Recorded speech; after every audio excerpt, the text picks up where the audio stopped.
Good morning friends, मैं कंचन YouTube के Rishabh classes में आपका स्वागत है। मैं आज आपको एक मैथ बताने जा रहा हूं जो क्लास 10 के लिए अत्यंत महत्वपूर्ण है। क्लास 10 का एग्जाम अब बहुत ही नज़दीक है, तो कृपया ज़्यादा से ज़्यादा अपने स्टडी में फोकस करें। आइए इस मैथ को हम लोग देखते हैं। क्वेश्चन है, देखिए, यदि दो समरूप त्रिभुजों के क्षेत्रफल बराबर हो तो सिद्ध करें कि वे त्रिभुज सर्वांगसम होते हैं।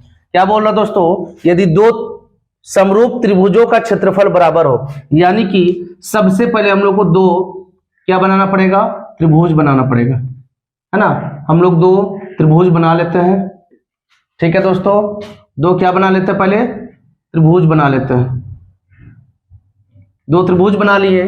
क्वेश्चन था, यदि दो समरूप त्रिभुजों के क्षेत्रफल बराबर हो, यानी दोनों का एरिया, दोनों त्रिभुज पहले से समरूप बता रहा है और दोनों का एरिया बता रहा कि यानी दोनों का एरिया जो है क्षेत्रफल वो बराबर हो, है ना। मान लीजिए एक का नाम ए, बी और सी दे देते हैं, दूसरा का पी, क्यू और क्या आर दे देते हैं, ना। यानी यदि दो समरूप त्रिभुजों के क्षेत्रफल अगर बराबर हो तो सिद्ध करें कि वे त्रिभुज सर्वांगसम होते हैं। यानी दोनों त्रिभुज जो है क्या बता रहा पहले से दोस्तों कि दोनों त्रिभुज पहले से समरूप है। ये तो आपको पता ही होगा कि समरूप का साइन है, यानी दो त्रिभुज पहले से समरूप है और दोनों का क्षेत्रफल भी जो है क्या दे रहा है कि क्षेत्रफल भी देखिए बराबर है, दोनों का एरिया बराबर दे रहा है।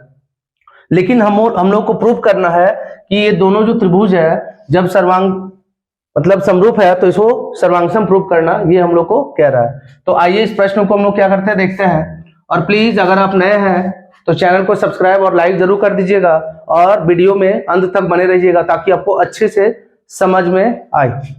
आइए हम लोग स्टार्ट करते हैं। सबसे पहले हम लोग दो त्रिभुज खींचे, एक त्रिभुज एबीसी, दूसरा पीक्यूआर, है ना। तो हम लोग यहां लिखेंगे कि दिया हुआ है क्या दिया हुआ भाई, यानी दो त्रिभुज दिया हुआ है। देखिए तो त्रिभुज एबीसी और त्रिभुज क्या दोस्तों? पी क्यू आर, यानी कि दो समरूप त्रिभुज।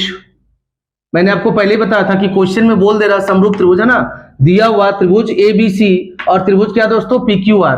दो समरूप त्रिभुज इस प्रकार है, दो समरूप त्रिभुज इस प्रकार है कि हम लोग बोल सकते हैं, है ना, कि area triangle A B C वो जो है बराबर है area triangle P Q R का। क्यों दोस्तों? क्योंकि साफ सुथरा क्वेश्चन में बोल दे रहा, देखिए, कि दो समरूप त्रिभुजों के क्षेत्रफल बराबर है ना। तो ये दोनों जो त्रिभुज था ये क्या है? समरूप है और दोनों का क्षेत्रफल बोल रहा था बराबर। तो हमने क्या क्या लिख दिया? एरिया यानी क्या होता है दोस्तों? क्षेत्रफल, आपको तो पता ही होगा, यानी area triangle ABC equal to area triangle क्या? पी क्यू आर, यानी दोनों का क्षेत्रफल आपस में बराबर है। जो हम लोग का क्वेश्चन में देखिए बोल रहा था क्षेत्रफल बराबर है, ये हमने लिख दिया। अब हम आगे बढ़ते हैं। हमें सिद्ध करना है, हमें क्या करना दोस्तों? हमें सिद्ध करना है क्या सिद्ध करना? देखिए क्या बोल रहा था कि वे त्रिभुज सर्वांगसम होते हैं। कौन सा त्रिभुज? जो दोनों त्रिभुज हमने खींचा, है ना, डायग्राम जिसका खींचा वो दोनों त्रिभुज सर्वांगसम होगा, ये हम लोग को प्रूफ करना है। तो हम लोग ये काम करते हैं, इसको लिख देते हैं, यानी कि ट्रायंगल ए बी सी ये सर्वांगसम होना चाहिए, है ना। किसका? ट्रायंगल पी क्यू आर का।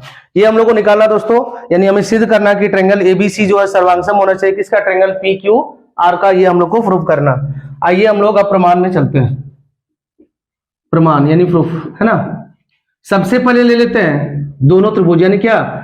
ट्रायंगल एबीसी एवं ट्रायंगल कौन सा दोस्तों? पी क्यू आर में, है ना।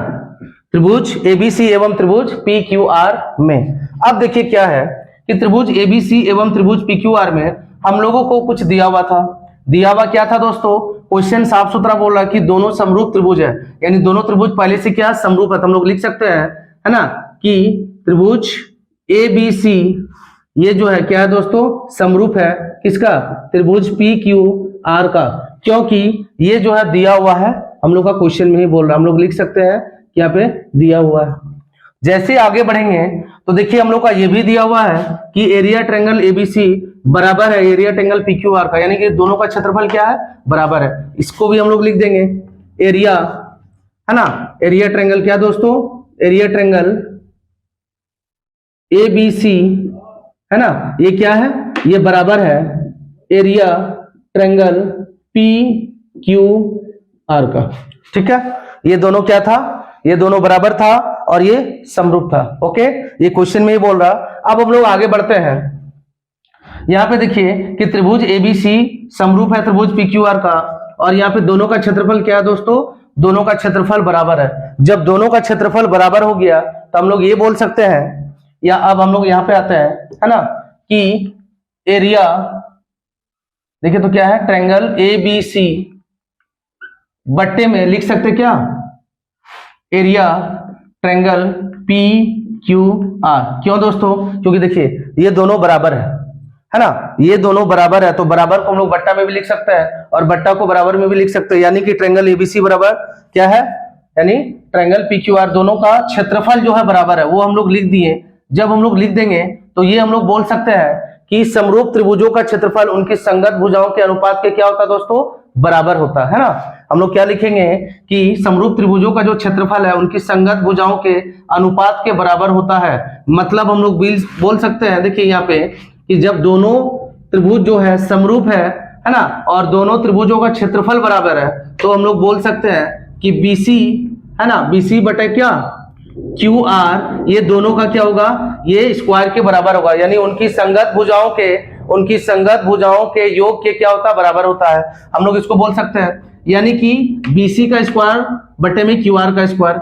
अब देखिए अगर मान लीजिए ये दोनों बराबर है, तो बराबर रहने पे क्या कर सकते हैं, अगर हम लोग कट करेंगे, है ना, बराबर रहने पे अगर कट कर देते मान लीजिए, तो क्या बचेगा, 1। दोनों बराबर है, दोनों को कट करेंगे तो बचेगा 1, और यहाँ पे क्या बचेगा दोस्तों, बीसी बटे क्यू आर का स्क्वायर, है ना, क्या बचेगा, बीसी बटे क्यू आर का स्क्वायर। यहाँ पे कुछ नहीं, मतलब हम लोग 1 ले लेते हैं, इसको क्या करते हैं, इसको क्रॉस करते हैं, यानी बीसी का स्क्वायर को 1 से अगर इंटू करेंगे, सबसे पहले इसको छोटा कर लेते हैं, तोड़ लेते हैं, यानी 1/1 ले लेते हैं। यहाँ पे सपोज के लिए इसको लिख देते हैं बीसी का स्क्वायर बट्टे में इसको क्या लिखेंगे दोस्तों, क्यू आर का स्क्वायर, है ना, इसको बस अलग कर दिए। यहाँ पे हम लोग क्या करेंगे, क्रॉस करेंगे, बीसी का स्क्वायर को अगर 1 से हम लोग इंटू करेंगे तो क्या आएगा दोस्तों, बीसी का स्क्वायर आ जाएगा, इक्वल टू का इक्वल टू रहेगा, क्यू आर का स्क्वायर को अगर 1 से गुना करेंगे तो क्या आ जाएगा, क्यू आर का स्क्वायर, है ना, बीसी का स्क्वायर बराबर क्यू आर का स्क्वायर, यानी भुजा का जो हम लोग स्क्वायर किए ये भी दोनों आपस में क्या आया, बराबर आया। अब देखिए यहाँ पे लिए थे बट्टा तो आया बराबर, जहां पे लिए थे बराबर तो हम लोग किस में लिए थे दोस्तों, बट्टा में लिए थे। इसका अर्थ यह है कि दोनों का स्क्वायर को हटाने पर, दोनों पक्षों का, है ना, अगर दोनों पक्ष का स्क्वायर को हटा देंगे तो क्या मिलेगा दोस्तों, बीसी इक्वल टू क्या, Q R, BC equal to क्या मिला, क्यू आर, यानी कि दोनों का जो भुजा है, ये दोनों की भुजा आपस में क्या है, बराबर है। क्यों, क्योंकि समरूप था, है ना, ऊपर से क्षेत्रफल भी दोनों का बराबर था, तो दोनों भुजा बराबर हो गया। जब दोनों भुजा बराबर हो गया दोस्तों, तो हम लोग बोल सकते हैं कि एंगल बी जो है वो एंगल क्यू के बराबर होगा। क्या बोल सकते हैं दोस्तों, एंगल बी जो है वो एंगल क्यू के बराबर होगा। ठीक जिस प्रकार एंगल बी एंगल क्यू के बराबर होगा, ठीक उसी प्रकार एंगल सी जो है एंगल आर के बराबर होगा। एंगल सी जो है वो किसके बराबर होगा दोस्तों, एंगल आर के बराबर होगा। यानी कि यहां हम लोग बोल सकते हैं एंगल बी और एंगल क्यू बराबर है, एंगल सी और एंगल आर बराबर है, तो ये बोलेंगे, देखिए तो एंगल साइड एंगल से, है ना, यानी कि हम लोग लिख सकते हैं कि एंगल साइड एंगल समरूपता कसौटी से। क्या लिखेंगे दोस्तों, एंगल साइड एंगल समरूपता, सॉरी सर्वांग समता गुणधर्म लिखेंगे, एंगल साइड एंगल सर्वांग समता गुणधर्म से, है ना, सर्वांग समता गुणधर्म से हम लोग क्या बोल सकते हैं कि त्रिभुज एबीसी जो है त्रिभुज पी क्यू आर का क्या है, सर्वांग सम है ना। क्या बोलेंगे दोस्तों, त्रिभुज एबीसी वो सर्वांग सम है किसका, त्रिभुज पी क्यू आर का। ये हम लोग का क्या हुआ दोस्तों, ये हम लोग का प्रूफ हुआ। वीडियो आपको कैसी लगी दोस्तों, यानी मैंने जो ये मैथ बताया आपको जरूर अच्छा लगा होगा। अगर अच्छा लगा तो प्लीज लाइक कमेंट करना ना भूलें, और अगर आप नए हैं तो चैनल को सब्सक्राइब करें ताकि इस प्रकार का वीडियो अब तक पहुंच सके। Thank you.